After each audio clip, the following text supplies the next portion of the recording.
Alright, it's a bit of a mess.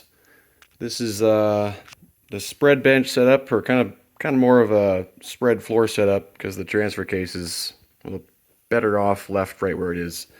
But that's an NP243 electronic control, and controlled by this prototype standalone controller.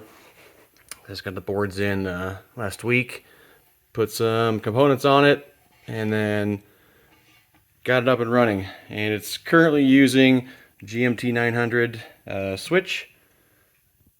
And then I've got a few things here to kind of simulate vehicle environment. This is just simulated park neutral, just make or break kind of circuit there, so you can test that feature. Couple relays there to stand in for the signal to the ECM for low, and then also to the center axle disconnect and front axle. I'll run off a little battery here, but it all seems to be functional so far. It's even got the dimmer feature on it. You can wire that into your cab. But yeah, you just turn the knob here, and then gets the signal, the command to go to 4 high, and then this relay here just engaged to what would be the front axle, and leave the switches on to simulate park neutral on. So we'll go ahead and turn that off just to simulate that. So what happens when you're not in park neutral and you try to make a range switch from 4 high to 4 low. So we'll try and do that.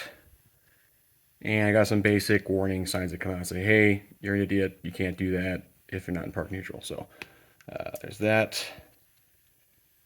So drop that back, and then we're going to simulate putting it in park neutral. And that switch would come from your prindle on the side of your transmission. But then turn this now. Hard to do with one hand. There you go.